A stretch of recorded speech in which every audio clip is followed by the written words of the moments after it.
In this video, we're going to preview the men's semifinal matches at the French Open, and we'll start with Rafael Nadal versus Jurgen Melzer. Now, I think Rafa's going to win this match in straight sets. I think it's going to be relatively routine for him. But let's talk about what Melzer needs to do to make this a competitive match. And the first thing he needs to do, we'll focus on the tactics first. He needs to stand, if we put Melzer up here, he needs to stand right up on the baseline like he did against Djokovic. Because what standing on the baseline does is it prevents a guy like Rafa, who's got great angles. Well, you don't get pulled as far off the court. So if Melzer stood a little bit further back and Rafa was angling the ball real well, over the course of a point, he's going to get pulled further and further out of position until he might be way over here and Rafa's got the whole court to work with, and he's going to be able to end that point pretty easily. So if Melzer stands up on the baseline, his lateral court positioning won't be as exploited. He'll be in better position over the course of a point. And when he stands up, it's going to cut down on some of Rafa's time, and particularly if Melzer is being aggressive with his ground strokes, then he'll be able to apply some pressure to Rafa. And Rafa, particularly on his forehand, is sometimes known, if you really go after the ball, hit a hard flat ball at his forehand, sometimes he doesn't catch it as clean as he wants, and he'll leave the ball a little bit short in the middle of the court, and that's obviously an attackable ball for any pro. Now, from a mental standpoint, Melzer is just going to have to be more clutch than he was against Djokovic. Against Djokovic, he had 24 break chances. He converted 4 of them. That's just a terrible percentage. That's 17%.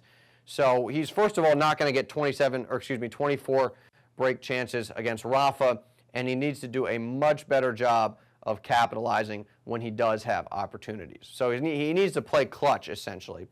And there was also, if you watch the Djokovic-Melzer match, in the 5th set, Melzer had a sitting volley to win the match. It was match point. He was up at net. Djokovic was way off the court. If I just use these icons, let's say Djokovic is up here and Melzer's down here. Djokovic was way off the court. Melzer was right up here, forehand volley, open court, and he dumped it in the net. His arm got real stiff, and it looked like he was a little bit off balance. That was just nerves. So he obviously needs to play more mentally tough because he's only going to have 1 or 2 opportunities, you would think, and he needs to capitalize when he gets those opportunities. But again, I think Rafa is going to have too much game for him. I think this is going to be a routine 3-set match for Rafa.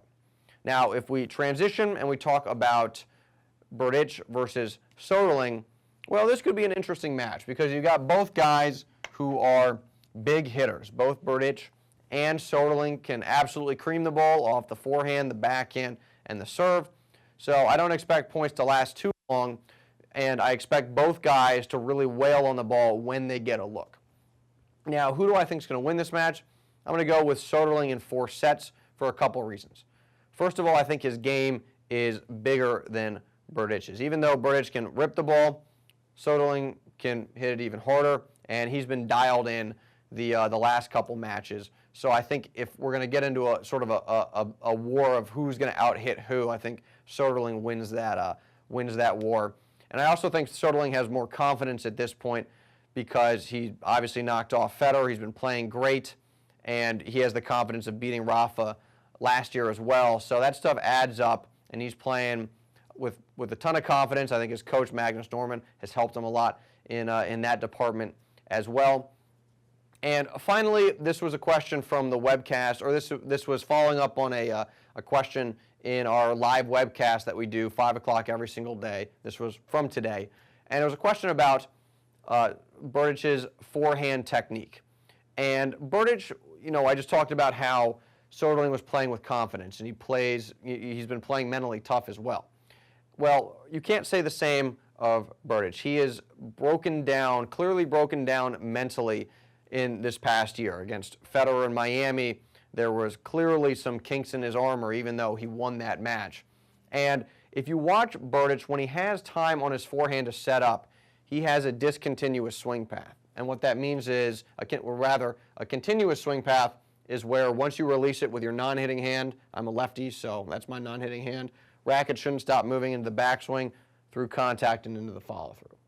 Well, what Berdych does is he'll sometimes bring the racket back and then stop it here. And that's what happens when he has a little bit of time. He'll do this, and then he'll get set, and then he'll continue his swing. Well, by having that discontinuous swing path, you lose rhythm and timing on your forehand. So in a pressure situation, when sometimes your racket head speed suffers a little bit, well, if you have a discontinuous swing path, it's easier for your technique to break down. So if you go back and look at that Miami final, Berdych caught some forehands late in pressure situations because he had that discontinuous swing path, and he was a little bit late because he didn't have quite as much racket head speed as he would when the pressure wasn't quite as high.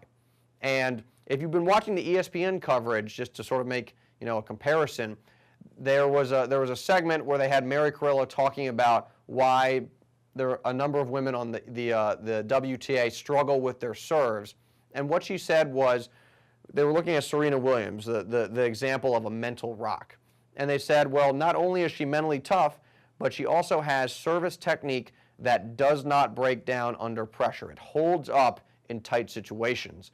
So if we bring the discussion back to Berdych's forehand, well, there's an example of technique that does break down under pressure. That discontinuous swing path is going to hurt his timing in pressure situations, like I said before, when the racket head speed isn't always quite there.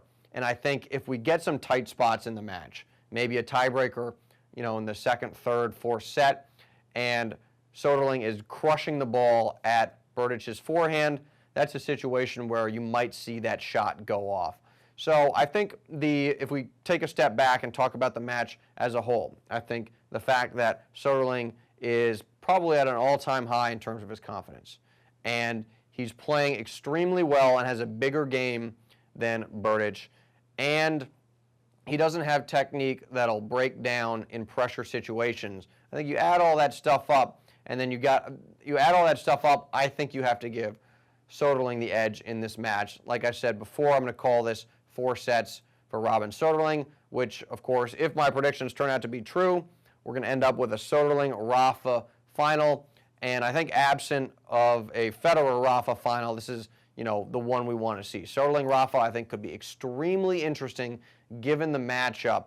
And should we get to that, I will obviously talk more at length about that, again, should it come to pass. So fingers crossed on that.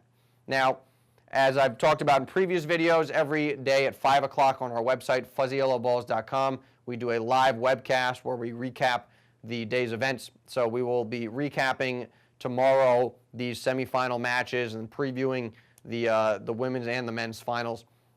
So please, if you're available at 5 o'clock, join us. We give away a bunch of free stuff in the little chat box we got that y'all can use to interact with us.